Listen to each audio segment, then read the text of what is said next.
Sabda Rasulullah sallallahu alaihi wasallam, sesungguhnya bagi Allah Subhanahu wa taala itu ada 99 nama. Man ahsaha dakhala al-jannah. Barang siapa yang membilangnya dimasukkan ke dalam syurga Allah Subhanahu wa taala, insya-Allah. Amin. Muslimin muslimat yang dirahmati Allah sekalian, sambungan kita pada malam ini daripada kitab hadis Riyadhus Salihin.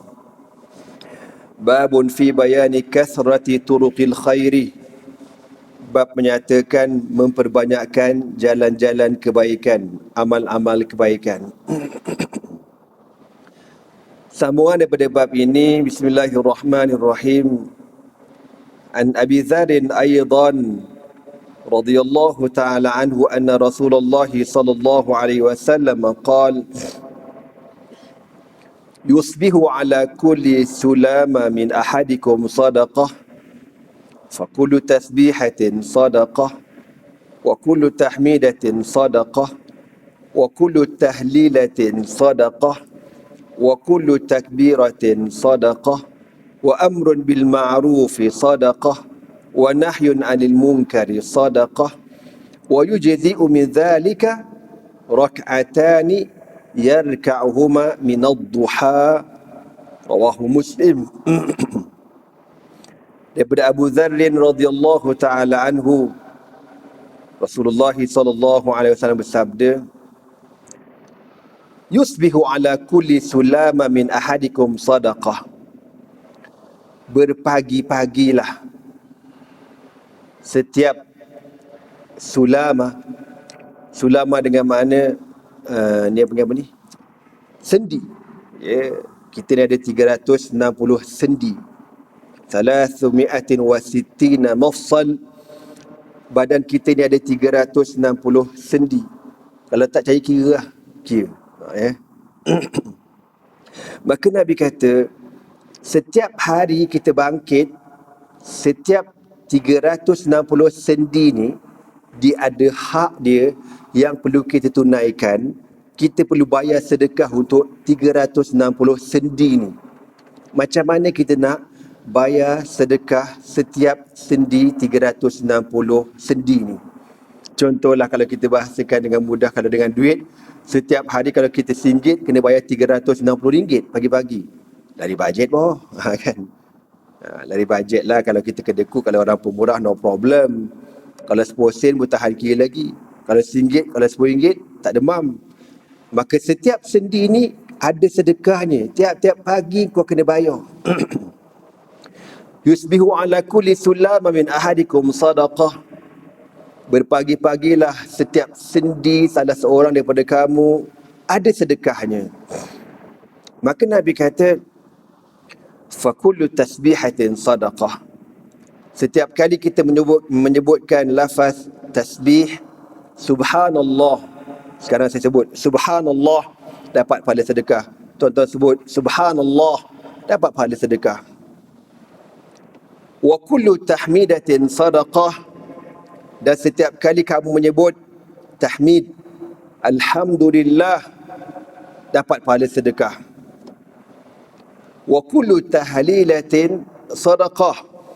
Dan setiap kali kamu menyebut perkataan tahlil, la ilaha illallah, diberikan pahala sedekah.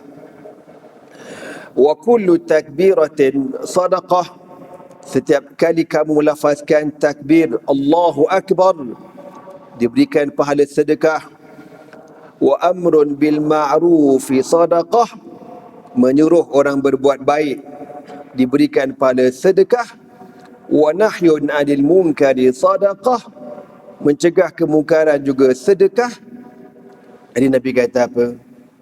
Kalau tak sempat nak buat benda tu semua, padahal boleh sangat. Dan lagi-lagi kita yang duduk kat bandar ni, ya pagi-pagi kerja menghadap jam, memang boleh sangatlah nak tasbih berzikir dalam kereta tu. Alasan aja. Gantung tasbih dalam kereta tu tujuannya untuk apa? Untuk kita ingat Allah lah, tu tujuannya. Tujuan gantung tasbih dalam kereta, bila kita tengok tasbih, kita terus niat nak berzikir. Bukan buat aksesori. Bukan nak khabar, wah, rok tuan kereta ni, podah lah kan. Macam buat benda, buat apa benda gitu, tak ada faedah. Tujuan letak tasbih tu untuk ingatkan diri kita. Tasbih, berzikir, berselawat, istighfar, tahlil, gitu. Kalau bolehlah, cubalah kita amalkannya. Saya ni bukannya bagus tuan-tuannya, baru nak jadi orang baik ni.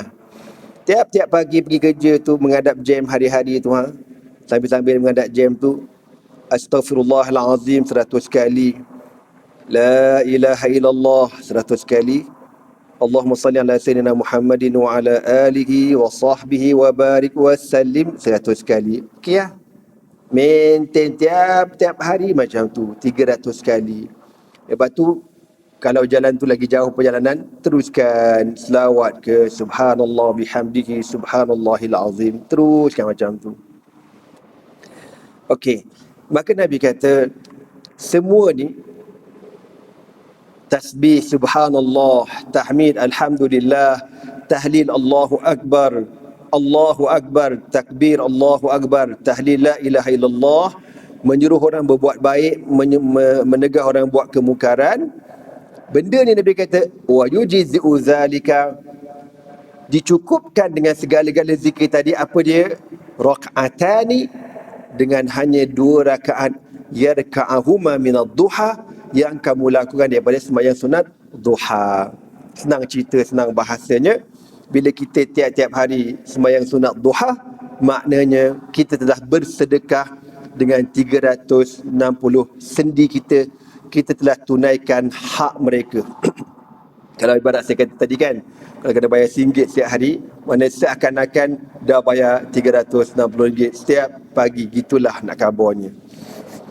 Maka paling kurang duha tuan-tuan 2 rakaat, elok 4 rakaat, afdal 6 rakaat, lebih bagus 8 rakaat. Ya, Nabi pun nak buat 8 rakaat. Ketika Nabi dalam peristiwa Fathu Makkah, sebelum masuk kota Makkah dalam peperangan menawan kota Makkah tahun 8 Hijrah, Nabi buat duha 8 rakaat. Okey. Jadi amalkanlah sembahyang duha ni. Wa anhu aidan qala an-nabiy sallallahu alaihi wasallam uridat alayya a'malu ummati hasanuha wa sayyi'uha فوجدت في محاسن أعمالها الأذى يماط عن الطريق ووجدت في مساوئ أعمالها النخاعة تكون في المسجد لا تدفن رواه مسلم. Daripada Abu Dzar radhiyallahu ta'ala anhu lagi, Nabi SAW bersabda, Nabi kata apa tuan-tuan? Uridat alayya a'malu ummati, aku ni Allah tunjukkan pada aku amalan umatku, ahsanuha wa sayyi'uha, hasanuha wa sayyi'uha, yang baik dan yang buruk Allah tunjuk belaka kepada Nabi SAW. Wahai Muhammad, inilah amalan umat kau, yang baiknya begini, yang buruknya begini. Maka Nabi kata fawajadtu, maka aku mendapati fi mahasini a'maliha, sebahagian daripada amalan-amalan yang baik ni apa dia? Antara yang paling kecil apa dia? Al-adha yumatu anit tariq, kita menghilangkan gangguan di jalan. Jalan ni kan, jalan lah, jalan kampung ke apa ke, ada ranting, ada dahan pokok, ada kaca, ada apa-apa benda yang boleh memudaratkan orang yang lalu lalang, kereta, motor, basikal, buang. Kalau ke highway tu tayar lori yang tercabut tu, tayar lori pecah tu, tu tak payah kita buang lah tu. Kalau kita buang dengan kita sekali kena tuan-tuan. Jangan pula buat warak je nampak tayar tayar trailer pecah, dia pergi berhenti dekat lane paling kanan tu. Al-Fatihah. Jangan cik pasal. Itu dah dia kerja abang-abang dekat lebuh raya, tu kerja dia. Kalau kita nak buat rajin, boleh je, boleh, no problem.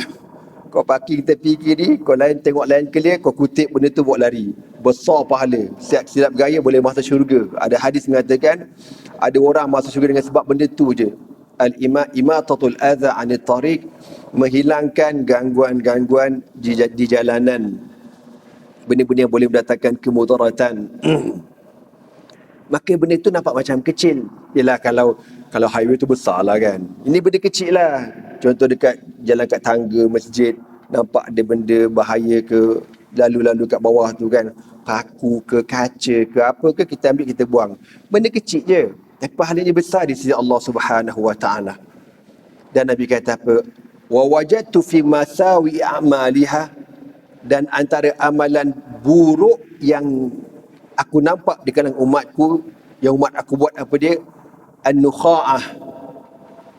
An-nukha'ah makna kahak. Kahak, elio tu, balgham tu yang ada. Kahak tu lah.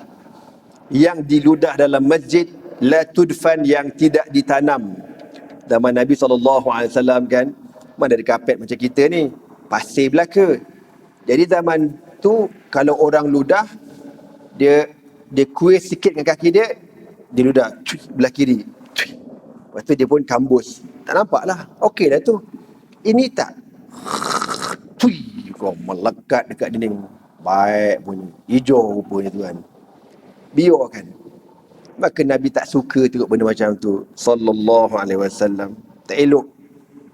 Hatta kalau kita dekat jalan pun, dekat mana kedai makan ke apa ke kan. Kadang-kadang kita pergi kedai makan, nak pergi basuh tangan, tengok sink tu dah macam-macam rupa dah ada. Mengerikan. Apalah salah kau? Tolong orang kata bersihkan kiri kanan kepala paip tu kan, sembuh-sembuh sikit. Apa salahnya? Pahala tu. Ni tak, geli aku, tak lalu aku. Cubalah buat benda macam tu, dapat pahala. Kita ni kadang-kadang kalau kita fikir, memang kita tak nak buat lah. Tapi kalau kita fikir pahala, settle lah. Pahala ni memang confirm kita buat. Ke ada orang tiba-tiba hati kata, pahala tu ada, aku kisah. Kau lah macam tu, kau setan sama dengan kau, lebih kurang sama daripada dengan setan kau ni. Hati kau dah cakap dah, pahala tu buatlah. Bila hati dah kata, buatlah. Jangan kalau hati kata pahala, kita buat je, kena rasa berdosa dalam hati kita ni.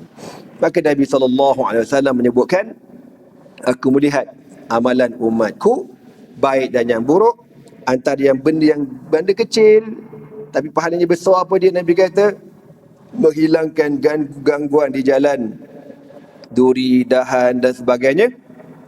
Dan ada juga benda tu kecil tapi berdosa. Apa dia? Kahak yang diludah di dalam masjid. Ini berlaku zaman Nabi SAW. Kalau kita hari ni, kalau macam surau-surau kampung ke masjid kampung tu, taik cicak le, ataupun kadang-kadang ada orang tertinggal tisu ke apa ke, kutip kan. Jangan tunggu kita kata alah tu kerja tok siap tu, masjid bayar gaji ke, dia pakai gaji buta je, tu kerja tok siap. Janganlah cakap macam tu, itu kan pahala. Ambil taik cicak tu, ambil buang, jangan kau tak dalam poket kau pula. Dia tak dalam poket buat sembahyang, elok benar lah tu. Ambil buang. Kadang-kadang kalau kita pergi dekat surau-surau kampung yang jadi orang tak jaga mana kebersihan ni, kita biasa pergi tengok, kita di sembahyang kat depan, Allahu Akbar, dekat atas rak Al-Quran ni dah lah kotor satu. Tai cicak bersepah atas Al-Quran, itu kan hukumnya haram tu. Haram tu, tahu tak? Najis atas Al-Quran, wajib dibuang. Najis tu wajib dibuang, tak boleh dibiar, wajib. Waktu tok siap kampung-kampung ni kena berhati benda macam, jangan dibiar, haram hukumnya. Atas Al-Quran, jangankan tai cicak, kita letak benda lain pun haram dah. Letak tafsir pun haram dah nak kabarnya, jangankan benda lain. Ni Al-Quran atas tafsir, mana boleh. Al-Quran atas sekali, tak boleh letak kitab lain, tak boleh. Atas sekali Al-Quran. Ni kalau letak cicak, siap pada cicak pula meninggal atas tu, melampau. Kadang-kadang surau kampung, surau masjid, dia tak jaga. Tak cicak bersepah-sepah. Kadang kita pun confuse, diorang ni sembahyang macam mana diorang ni? Okey, seterusnya, wa anhu aidan, ay wa an Abi Dharr radhiyallahu ta'ala anhu anna nasan qalu ya Rasulullah dhahaba ahlu duthur bil ujur yusalluna kama nusalli wa yasumuna kama nasum wa yatasaddaquna bi fuduli amwalihim. Qala awalaysa qad ja'ala Allahu lakum ma tasaddaquna bihi inna bi kulli tasbihatin sadaqah wa kulli takbiratin sadaqah, wa kulli tahmidatin sadaqah, wa kulli tahlilatin sadaqah, wa amrun bil ma'rufi sadaqah, wa nahyun 'anil munkari sadaqah, wa fi bud'i ahadikum sadaqah. Qalu ya Rasulullah, ayati ahaduna syahwatahu wa yakunu lahu fiha ajrun? Qala ara'aytum law wada'aha fi haramin akana alayhi fiha wizrun? Fakadzalika idza wada'aha fil halal kana lahu ajrun. Rawahu Muslim. Daripada Abu Dzar radhiyallahu ta'ala anhu lagi, Rasulullah sallallahu alaihi wasallam bersabda, satu hari dia cerita, di zaman Nabi ada sekumpulan manusia bertanya kepada Nabi sallallahu alaihi wasallam, ya Rasulullah, zahaba ahlu dusur bil ujur. Bahasa mudahnya, beruntung orang-orang kaya ni. Ahlu dusur ni orang kaya lah, orang banyak duit. Untung jadi orang kaya. Sebab apa?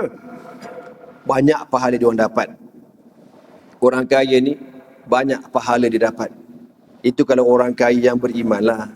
Tapi ada gak kaya yang mangkuk ayun ada juga kan. Yang duit ni habis tak ke mana-mana, wallahu alam. Habis dekat kelab malam, dekat kelab judi, dekat na'udzubillah min zalik, mengarut-ngarut. Ada.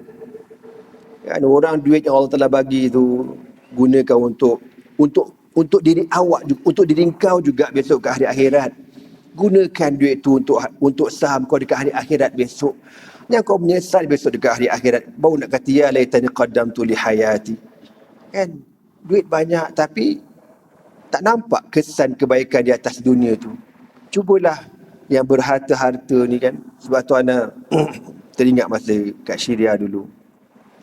Kenapa dekat Syria ni tuan-tuan ni banyak sekolah ma'had syar'i. Padahal kerajaan langsung tak bagi duit tu. Nak harap kerajaan Bashar bengong tu bagi duit, tobat haram dia tak bagi. Habis macam mana sekolah tu boleh hidup?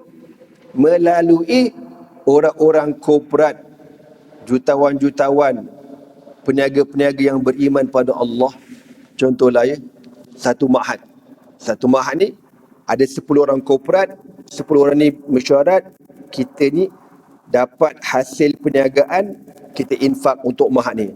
Jadi tugas guru ni ngajar siang malam pagi petang, tak payah fikir dah. Itu yang kadang-kadang ma'had dekat negara kita ni ada terabai dan sebagainya. Sebab apa? Ustaz tu mengajar, lepas tu fikir nak cek duit kat mana. Ada fikiran. Yuran pun tak pernah lepas. Itu jadi pening kepala. Tapi kalau style macam kat Syam, dekat Syria memang macam tu. Setiap ma'had ni ada korporat yang jaga. 10 orang korporat jaga satu ma'had. 10 orang korporat jaga satu ma'had. Contoh macam gitu. Segala-galanya daripada api, air, elektrik, yuran makan, settle kitab. Sampai macam tu. Kadang anda pun pelik juga. Masa kita belajar dulu kan. Anda ingatlah sepanjang 6 tahun anda belajar tu, kita pernah bayar sekali je yuran komitmen $100. Masa tu duit kita RM250, $280 zaman tu. Sekarang kau jangan cakap lah duit kita teruk. Duit $100 kita bayar yuran tu untuk menunjukkan kesungguhan kau nak belajar. Bukan ma'had ambil pun. Dah habis belajar dia pulangkan balik duit tu. Nak tengok kau belajar sungguh ke tidak. Jadi bayar tu. Duduklah dekat ma'had. Dia tanggung 100%. Dia tak ambil yuran walaupun 1 sen dia tak ambil. Duduk dekat asrama. Orang kata makan tanggung berak cangkung kata. Doa sama. Ada dobi, kau jangan main. Ada dobi share. Kau jangan main-main. Canggih. Walaupun dobi dia taklah secanggih dobi kita ni. Silap-silap masuk, koyak rabak baju kita je. Dia punya dobi dia, anda pun tak tahulah dia pakai mesin kelapa ke macam mana, Allahu'alam. Tapi anda pun tak payah, tak hantar dekat dobi lah. Takut barai baju kita. Tapi dia jaga sungguh maslahah pelajar-pelajar agama. Jaga-jaga sungguh. Kita ni tak payah fikir nak beli kitab ke apa ke. Nanti sekolah bagi kitab, sekolah bagi duit belanja, sekolah bagi ada. Kita fikir mana yuran tak pernah bayar. Ada orang korporat memang dia orang jaga ma'had-ma'had ni. Sebab tu antara ma'had yang terkenal dekat Syam, Masa kita belajar sampai sekarang ni, Mahad Fathul Islami, Mahad Aminiyah, Mahad Al-Furqan, Mahad Tahzib wa Ta'lim. Ni 4 buah mahad ni. Mana ada awqaf, ada korporat yang bayar zakat dekat mahad-mahad ni. Jadi diorang ni hidup dengan keberkatan. Gitu. Macam dah Al-Azhar. Sama Al-Azhar University. Sama juga. Mana ada bayar yuran. Masa anda belajar kat Al-Azhar, rasa-rasanya anda pernah bayar 5 genih. 5 genih. Tak tahulah berapa ringgit duit kita. Entah 5 ringgit kot. Tak ada apa. Tapi Al-Azhar kitab kena belilah. Kitab beli sendiri. Tapi tak ada yuran bulan-bulan. Semesta tak ada. Belajar lengkap. Wakaf percuma. Berkat. Kita kadang berangan juga nak buat jam tu. Tapi kalau kita buat jam tu, meninggal kita, Syekh. Kan? Tak mampu kita. Kita tak ada kesedaran macam mana orang kat sana. Okey. Jadi sebab tu, jadi orang kaya ni beruntung. Terutama kalau orang kaya tu umat Nabi Muhammad sallallahu alaihi wasallam. Untung sangat-sangat. Kau sedekah sikit, pahala kau banyak. Apatah lagi kalau kau sedekah banyak, lagi banyak pahala kau dapat. Maka satu hari para sahabat kata, ya Rasulullah, dhahaba ahlu dusur bil ujur. Beruntung orang kaya. Sahabat kata, banyak pahala, sedekah lagi. Yusalluna kama nusalli wa yasumuna kama nasum wa yatasaddaquna bi fuduli amwalihim. Para sahabat ni jealous tahu. Sebab apa dia kata? Untunglah orang kaya ni. Dia sembahyang sama dengan kita. Tadi soft pertama sama. Saya soft pertama, dia pun soft pertama. Ni orang kaya, ni orang kaya, ni orang kaya. Aku orang tak ada duit. Pahala dapat sama. Lepas tu, yasumuna kama nasum. Time Ramadan kita puasa, dia puasa juga. Dapat pahala juga. Yang jamnya, time sedekah. Wa yatasaddaquna bi fuduli amwalihim. Mereka bersedekah dengan harta mereka yang lebih. Kami ni nak sedekah, nak makan pun tak lopeh anak kabarnya. Kan? Nak sarapan pun fikir, aduh lari bajet hari ni. Contoh gitu. Mepeh orang tengah dia kata. Kais pagi makan pagi, kais petang tak makan-makan. Tak duit. Dia orang infak. Jadi sahabat ni jealous. Untung jadi orang kaya Rasulullah. Pahala sembahyang dapat, pahala puasa dapat, pahala sedekah pun dapat. Dan kita yang miskin nak dapat lebih macam mana pahala ni? Maka Nabi kata, awalaysa qad ja'ala Allahu lakum ma tasaddaquna bihi? Nabi kata, bukankah Allah Ta'ala telah menjadikan bagi kamu benda yang kamu boleh bersedekah dengannya? Apa dia ya Rasulullah? Maka Nabi kata, inna bikulli tasbihatin sadaqah. Setiap kali kau sebut tasbih subhanallah, dapat pahala sedekah. Cuma kita tak tahulah berapa ringgit. Contoh kan. Contoh kalau kita kata, wallahu alam, saya pun tak tahu macam mana. Kalau contoh kalau kita bagi RM1, pahala sedekah dengan duit ni macam seakan-akan kita nampak lah. Konon-konon macam nampak kan. Bagi RM1, kau orang kata bagi RM10 Allah bayar 70 kali ganda, 700 kali ganda. Wallahu yudha'ifu liman yasha, kan? Kalau bertasbih tu macam mana pahalanya? Wallahu a'lam. Wallahu a'lam. Entah-entah lebih besar lagi, kita tak tahu.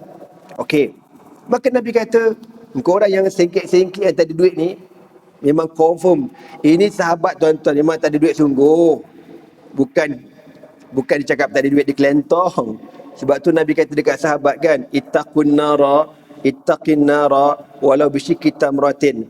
Takutilah kamu api neraka walaupun dengan sebelah biji tamar. Makna sahabat ni miskin gila sampai dia nak makan ada sebiji tamar aja. Sebiji tamar. Itu pun Nabi suruh bersedekah. Macam mana? Kerat 2. Share. Kau makan separuh, kawan kau bagi separuh. Ya Allah. Kita mana ada sampai tahap macam tu? Kita buka puasa Yusuf Tayyub sekotak. Sekali tarik. Habis. Dengan biji-biji kau telan. Maka Nabi kata, boleh. Kau boleh bersedekah walaupun kau tak ada duit. Macam mana ya Rasulullah? Inna bikulli tasbihatin sadaqah. Setiap kali kau bertasbih subhanallah, dapat pada sedekah. Wa kulli takbiratin sadaqah. Setiap kali kau kata Allahu Akbar, kau dapat pada sedekah. Wa kulli tahmidatin sadaqah. Setiap kali kau sebut alhamdulillah, dapat pahala sedekah. Wa kulli tahlilatin sadaqah. Setiap kali kau sebut la ilaha illallah, sedekah. Wa amrun bil ma'rufi sadaqah. Kau suruh orang buat baik, dapat pahala sedekah. Kadang-kadang kita cerita pasal amrun bil ma'ruf ni, wa nahyun 'anil munkar, suruh buat baik, cegah kemungkaran. Kita fikir, nak buat kat mana? Kat mana? Kat rumah lah. Anak kita yang dah besar-besar, dah balik-balik tu, tak reti-reti nak bangkit subuh. Subuh! Subuh! Kita jerit tiap pagi tu. Kita jerit anak-anak kita suruh bangkit subuh tu, tuan-tuan, dapat pahala tu tak? Jiran kata pahala orang sebelah. Lantak ke dia? Biar ke orang nak kata apa. Yang penting bangkit. Subuh! Bergegur. Nak afdal lagi, simbah dengan air. Biar gitu kan. Itu dapat pahala tu. Amrul bil ma'ruf fi sadaqah. Kadang kita kata lantak engkau lah, dah balik pada pandai lah engkau. Jangan. Kullukum ra'in wa kullukum mas'ulun an ra'iyatihi. Setiap kamu adalah pemimpin, dan setiap pemimpin akan disoal oleh Allah tentang orang bawahannya. Walaupun anak dah besar, kadang dah berumah tangga pun ada, jadi payah nak bangkit subuh. Tidur. Laki bini sama 2 kali 5. Payah. Mangkuk ayun betul. Aku lantak lah kau. Jenis pesen menumpang rumah mak abah ni kan, dah tua bangka ni, anak dah 3-4 menumpang lagi, tak bangkit subuh, ada juga. Kena. Biarlah, yang penting ada sebut subuh, subuh, bangkit. Kena. Lepas kita kata dia tak bangkit, hasbiyallahu wa ni'mal wakil, hasbunallahu wa ni'mal wakil, wala hawla wala quwwata illa billah. Maka Nabi kata, kau suruh orang buat baik, dapat pahala sedekah. Kau cegah kemungkaran, dapat pahala sedekah. Lepas tu Nabi kata apa? Wa fi bud'i ahadikum sadaqah. Dan pada kemaluan kamu ada sedekah. Sahabat kata, kemaluan pun ada sedekah, biar betul. Macam mana tu kita sedekahkan kemaluan kita ke? Kau jangan bang. Kalau kau sedekah tak ada orang nak, orang lari bang. Ini bukan lembu bang, lembu orang berebut telur dia, telur kita. Telur kita siapa nak makan? Jangan bang. Batu kau jangan. Maka Nabi kata pada kemaluan kamu ada sedekah. Sahabat kata, qalu ya Rasulullah, ayati ahaduna syahwatahu wa takunu lahu fiha ajrun?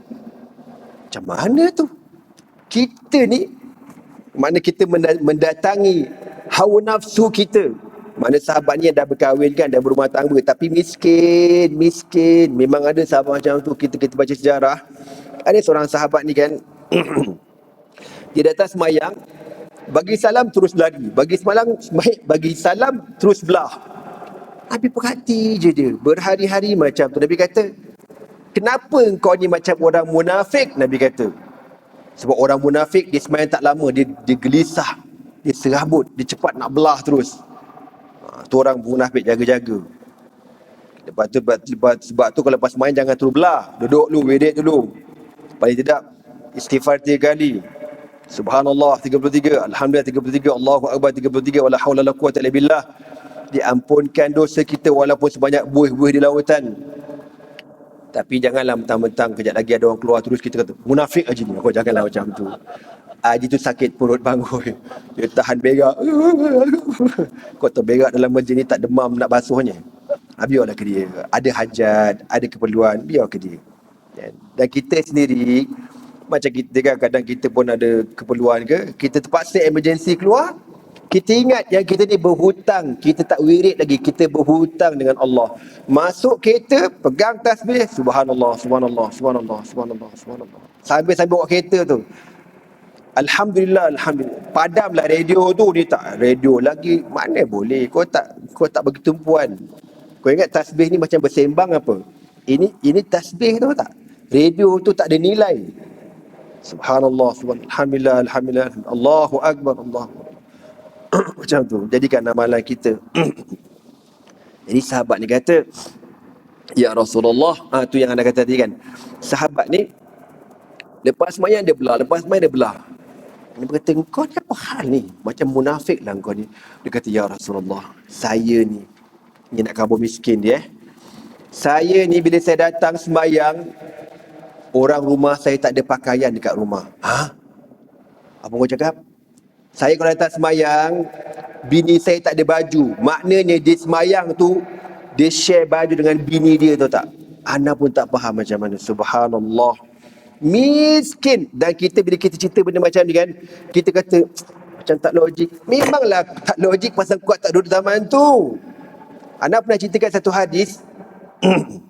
Satu hari Nabi SAW duduk dalam masjid. Datang Mus'ab bin Umair radhiyallahu ta'ala anhu. Mus'ab ni anak orang kaya Mekah, toki besar bapak dia. Tapi bila dia masuk Islam, bapak dia halau dia sampai jadi sahabat yang paling termiskin di kalangan para sahabat. Baju koyak rabak, compan camping. Nabi tengok, Nabi geleng. Kesian Mus'ab, Nabi kata. Tiba-tiba Nabi kata apa tahu? Macam mana umat aku nanti di akhir zaman. Aku tak terbayang umat aku di akhir zaman nanti. Umat aku hari ni pakai baju lain, besok baju lain, lusa baju lain. Macam mana je? Nabi, zaman Nabi, bagi Nabi, ada baju berhelai-helai di akhir zaman, tak logik. Tak logik macam mana? Macam mana yang saya ceritakan tadi zaman Nabi, suami berkongsi baju dengan isteri, kita kata tak logik. Pasal kau tak hidup zaman tu kau kata tak logik tu.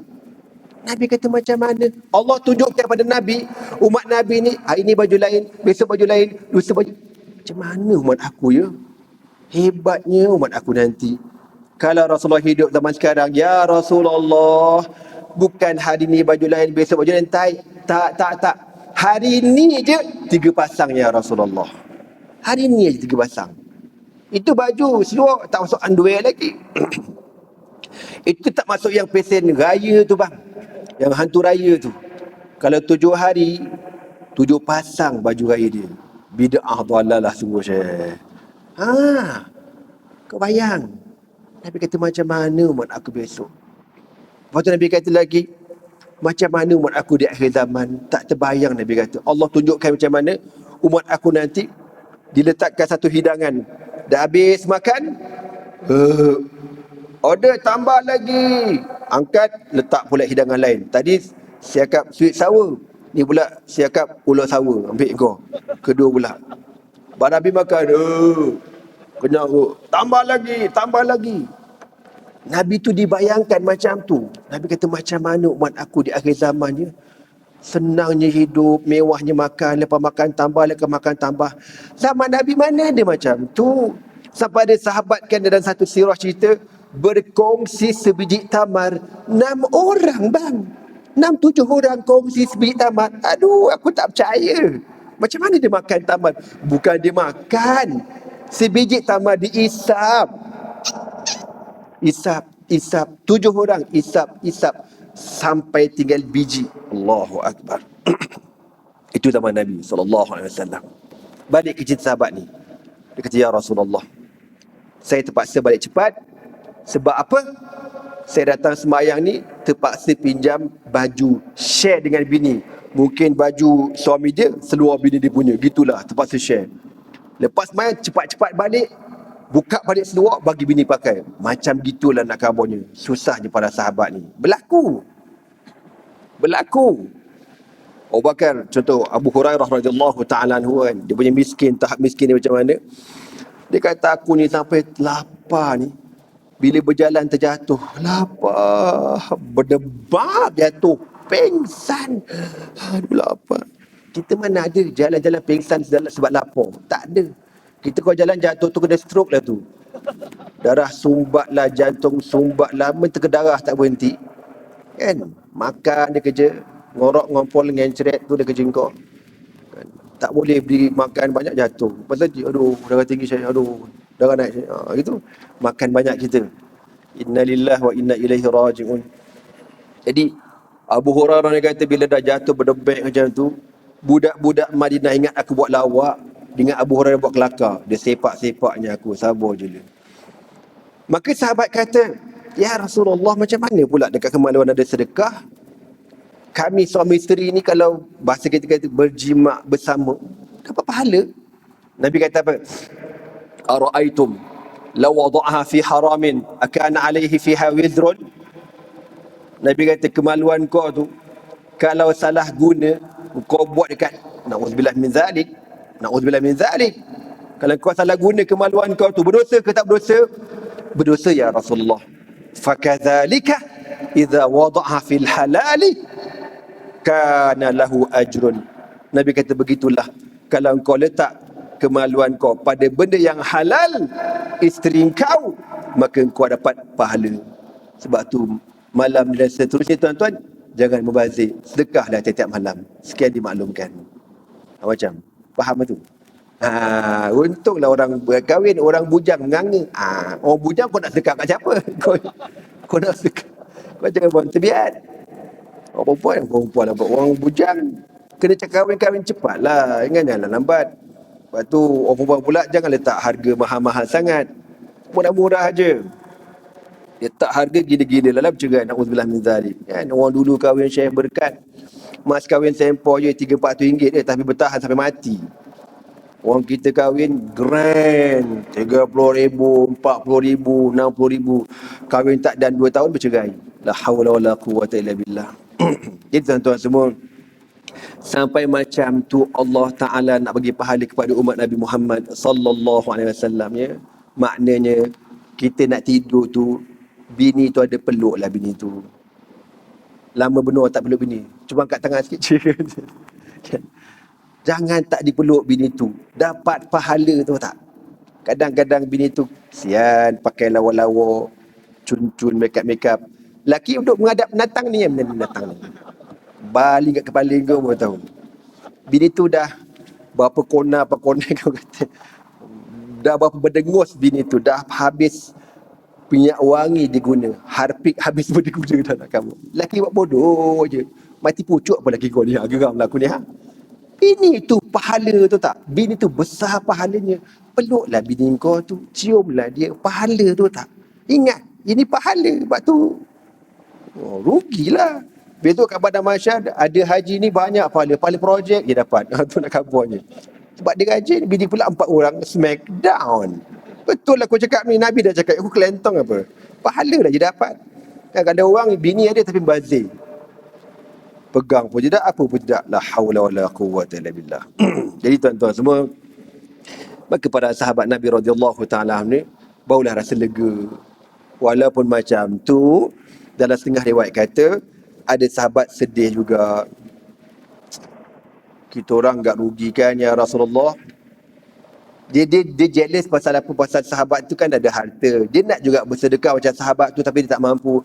Nabi kata, zalika fadlullahi yu'tihi man yasha. Dia kata apalah, orang yang kaya, yang baik, yang soleh ni kan ada kan, orang kaya jutawan tapi baik, soleh, sembahyang berjemaah 5 waktu, bersedekah, tawaduk, merendah diri, berakhlak, tak sombong, baca Quran. Kalau kau tengok dia, kau tak, kalau berkawan dengan dia tak rasa kita macam tak ada kelas lah. Dia pun biasa-biasa je, tak rasa malu, tak ada segang kita.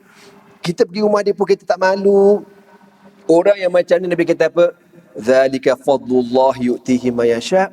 Itulah kurniaan Allah yang Allah berikan kepada sesiapa yang Allah telah kehendaki. Rezeki dia lah.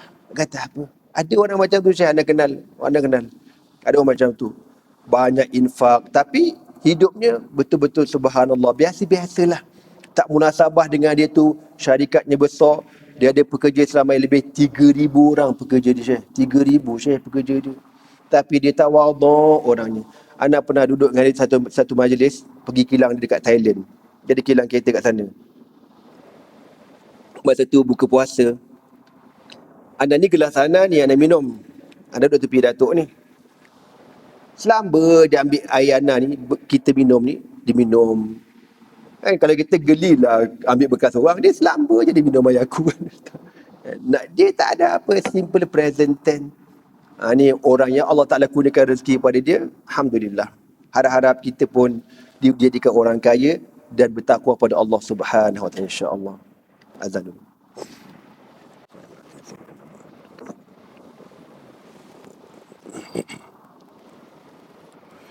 Rasulullah SAW bersabda, ni'mal malu salih lirajuli salih, sebaik-baik harta ini bagi orang yang saleh.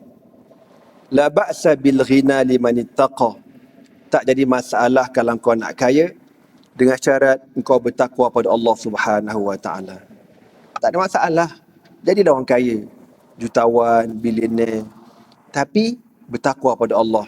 Mana ada hak dia, hak keluarga dia, hak adik-beradik dia, kaum kerabat dia, hak orang fakir miskin, ada hak dia orang. Bagus macam tu. Macam anda pernah cerita kan, dalam 4 mazhab ni tuan-tuan, siapa yang paling kaya sekali dalam 4 mazhab? Abu Hanifah, Imam Malik, Syafi'i dan Imam Ahmad bin Hanbal rahimahullahu ta'ala anhum ajma'in. Yang paling kaya Imam Hanafiyah. Imam Abu Hanifah ni loaded, korporat, saudagar, kain, masyuk, gitu, kaya dia. Tapi setiap tahun ada peruntukan khusus yang Imam Abu Hanifah keluarkan untuk para alim ulama dan tulabul ilmi, ada peruntukannya. Macam seorang tabi'in bernama Urwah bin Az-Zubair radhiyallahu ta'ala anhu. Kaya tabi'in ni, kaya, mewah hidupnya. Tapi memang disediakan peruntukan untuk fakir miskin, tulabul ilmi, tulabul syar'i, masyayikh, ada. Sebab tu Nabi kata la ba'sa bil ghina liman ittaqa. Tak jadi masalah kalau kau nak kaya dengan syarat kau bertakwa. Tapi kan tuan-tuan semua, memang seronok baca hadis tu. Tapi kita baca satu hadis yang lain, kita rasa takut juga. Apa dia? Nabi kata, orang fakir miskin yang beriman terlebih awal masuk syurga 500 tahun terlebih awal daripada orang kaya yang beriman. Allahu Akbar. Macam mana tu? Kan? Takut juga. Hadis tu Nabi kata tu. Macam mana kita tak tergambarkan 500 tahun lebih awal dia akan masuk syurga. Mana orang kaya yang soleh ni, dia tertunggu-tunggu giliran dia tahu. Takut bang. Tapi harap-harap Allah mudahkan segala urusan kita, insya-Allah. Amin. Di hari akhirat besok, insya-Allah. Amin. Jangan Allah Ta'ala hisap kita dengan hisap yang detail.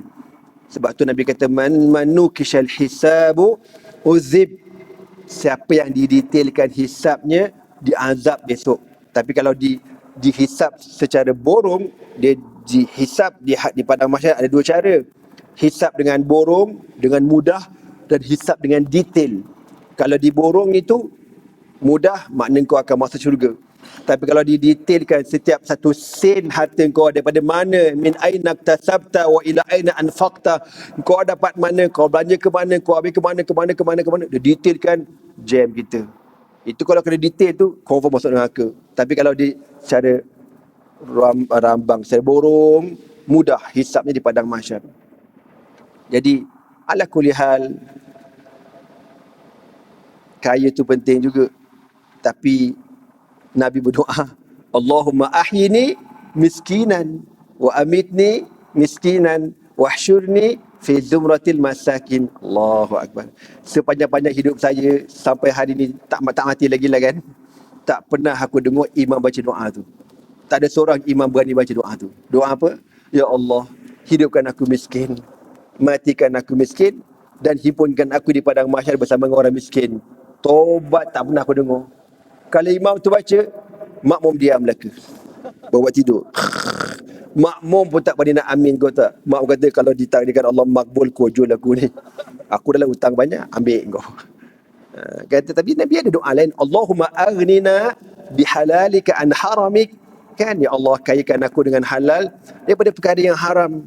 Dan doa Nabi lagi, Allahumma ja'al mali fi yadi wa la taj'al mali fi qalbi. Ya Allah, jadikan harta aku dekat tangan, jangan jadikan harta dekat hati. Kalau harta dekat tangan, dia mudah infak, dia mudah sedekah, dia tak berkira. Tapi kalau dia melekat dalam hati harta, dia punya kemut gila kau. Innalillahi wa inna ilaihi raji'un. Harta nak belanja anak beranak makan pun dia berkira. Nak bagi anak, abah jomlah pergi makan kat luar, lama dah. Abah belanja pizza. Apa pizza tu? Bid'ah belaka. Zaman Nabi mana ada pizza? Ambil kau. Habis itu melampau lah tu. Itu masalah, kata hati dah melekat, harta dah melekat dalam hati, tuan-tuan ya. InsyaAllah kita sambung lagi lah pada pertemuan akan datang. Sambungan daripada hadis babun fi bayani kathrati turkil khairi والله سبحانه وتعالى أعلم بالصواب. سبحانك الله وبحمدك أشهد أن لا إله إلا أنت أستغفرك وأتوب إليه. بسم الله الرحمن الرحيم. والعصر إن الإنسان لفي خسر إلى الذين آمنوا وعملوا الصالحات وتواصوا بالحق وتواصوا بالصبر. اللهم إنك عفو كريم تحب العفو فاعف عنا يا كريم. والله سبحانه وتعالى أعلم بالصواب.